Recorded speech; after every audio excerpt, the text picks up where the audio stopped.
Dr. Walls, for people who aren't familiar with the work you do at Nemours, tell us a little bit about your background. Sure. So I'm a pediatric psychologist and I work mostly in our primary care sites.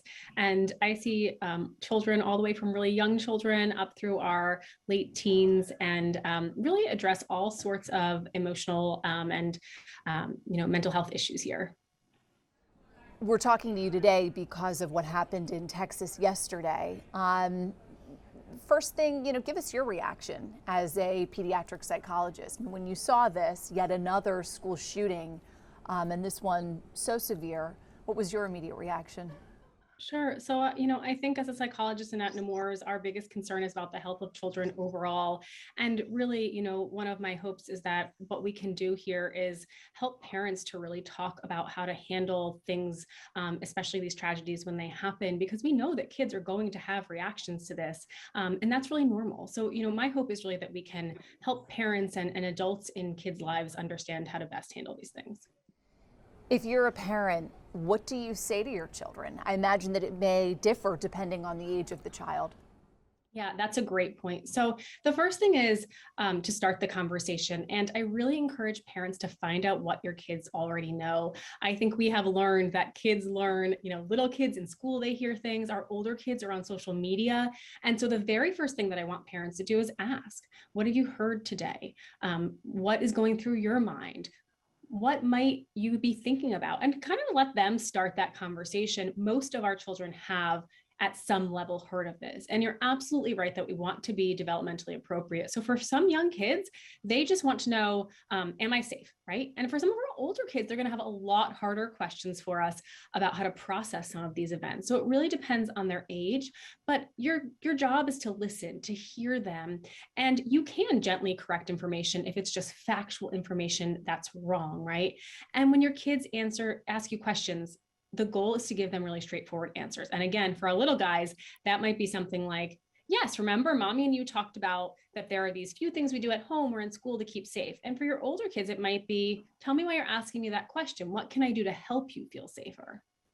For the young children, especially because these victims were so young, second, third, fourth grade, are there any topics or any issues related to this that are off limits that parents shouldn't broach or bring up or be specific, graphic?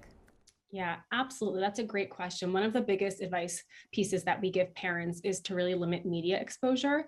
The nice thing about having conversations in your own home is you can control what those conversations look like. You can't control that your young kids might see really graphic images on TV or the internet. So limiting media exposure is actually really important. And frankly, that's for all kids, even our older kids, right? We don't want them to be seeing these upsetting images over and over again. And it doesn't mean we're avoiding the conversations or that we're avoiding their emotions about it, but instead, we really encourage parents to have those conversations one-on-one or maybe as a family versus letting the media and the public world steer those conversations. And for our littlest kids, again, I think the biggest piece of advice is to keep it really simple. If they ask a question, answer it, but you don't need to go into a lot of detail about what happened, especially in these really tragic cases that do involve young children. Of course, school safety is a big part of this, and maybe a big part of the questions that some children have for their parents, their caregivers, their family members. What advice can you give on talking to children about school safety? Yeah, so I think one of the things that kids are asking us when they ask questions is, are we safe? And what's our plan? And so I actually encourage parents to understand what your school safety plan is, right? And to be able to give your kid even one or two little pieces of that. Your teacher's going to make you go in a line over here. Or for older kids, hey, tell me what your plan is at school. Because sometimes just giving kids that reminder that there are plans in place really help them to get a little bit of that sense of control, because we know these things make children feel as if there is no control. And so a lot of times when we see kids get sad or upset or frustrated or irritated, it's just because this feels really out of control to them. And so when we can do these things like have clear, honest conversations, talk about how we're keeping kids safe at home and in school, and be there to listen if children are struggling, we really make it easier for our kids to process these things. When do you, as a parent or caregiver, decide or maybe be led to the decision that maybe your child needs to talk to someone, to a professional? Yeah, so there are a few big things. When we're talking about children, we know that kids' behaviors change often even before their emotions do, especially in our little kids. So if your child isn't sleeping, isn't eating, is really irritable, their mood is changing a lot, that might be a sign to first check in. How are you doing? What's going on? Can I help you out? But secondarily, we always recommend that, folks reach out to either your pediatrician, or if you have a mental health provider, reach out to them when you're seeing these changes in kids and in your teenagers, to have a really frank conversation of, it seems like you're really struggling. Can we connect you to someone so that we can talk more about this? Parents don't have to have every answer, but when we are there to listen to our kids and to hear what their concerns are, and we can at least reflect, I hear you, and this is a struggle for everyone right now, and maybe even I'm sad too, but how can we make sure that you have that extra help? That's really important. And I think also giving parents these resources, we so appreciate stories like this about how we talk to people and kids in a positive way. But we also have Nemours Kids Health that has a lot of articles about talking to kids about the news and difficult events. And the other resource I recommend a lot is the National Child Traumatic Stress Network, which actually was started by one of our psychologists at Nemours, because those are great resources. And if parents have resources, we know that kids do better. Dr. Walls, a couple other things. Of course, this is the irony of all of this, is that it happened during Mental Health Awareness Month, the month of May. And certainly that's a piece to this.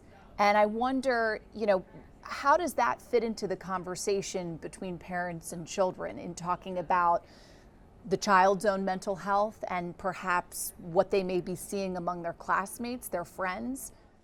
Sure. I think we need to be a little bit careful, about not stigmatizing talking about mental health, but I would like parents to take these opportunities to talk about mental health on a bigger level, right? So it goes back to those things we were talking about of, hey, I want you to come and talk to me when things are wrong. I want to make sure that anything that you're concerned with, right, is out in the open so that we can help people get the right resources they need. And that is sort of where I think we pivot to, is how do we keep kids the most healthy, right? How do we keep them healthy at home and in schools? We as parents and teachers and adults in their lives open these doors to have those conversations in a more general manner. And I think it really helps kids then, that if they do need help or think a friend needs help, they're more likely to come to us. You talked about some signs that may signal that to a parent or caregiver that the child may need some additional help, may need to see someone professionally speaking.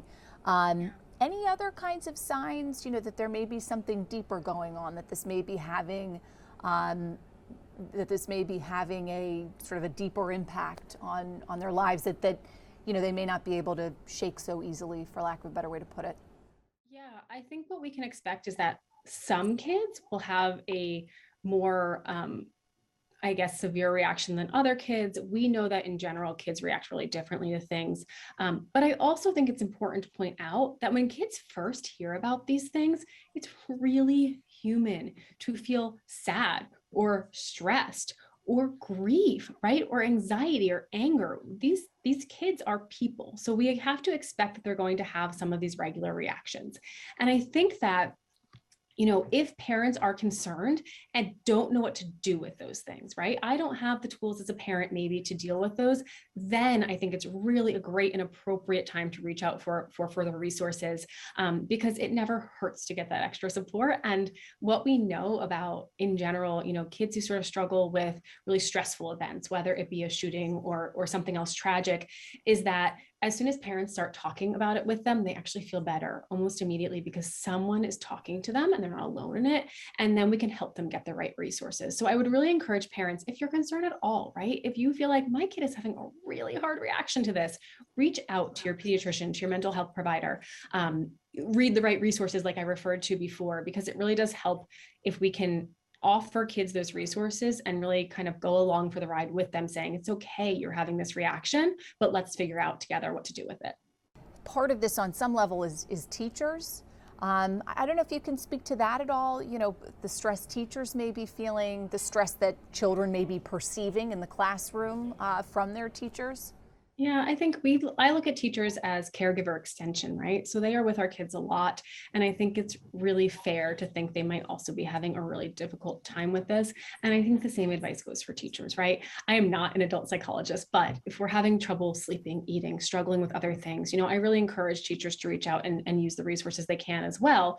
And I also think for teachers, the same thing goes, as I said, for parents, which is it's sort of okay to say, we're having a hard time with this today. We're going to get through it together. We are working together. We are a team, but it's okay for adults in kids' lives to show some emotion. And what I sort of say is we want the adults to be prepared, not panicked, right? It's okay if we're upset. It's okay if we're sad or anxious, but we're going to talk about how we prepare, not how we panic. And that really helps, again, with that control factor for children. And that is such a big part of how to keep our kids feeling more at ease as these difficult things happen.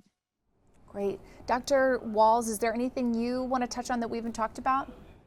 I think we touched most of it. Again, I would encourage folks to look at Nemours Children's Health as a resource if parents want to read more. But I think the biggest piece of this is don't be afraid to talk to your kids about these issues. And if you need guidance, there are resources out there to sort of help you navigate how to do that in the most developmentally appropriate way.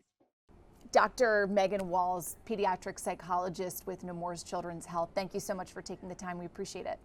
Absolutely. Thank you so much for having me.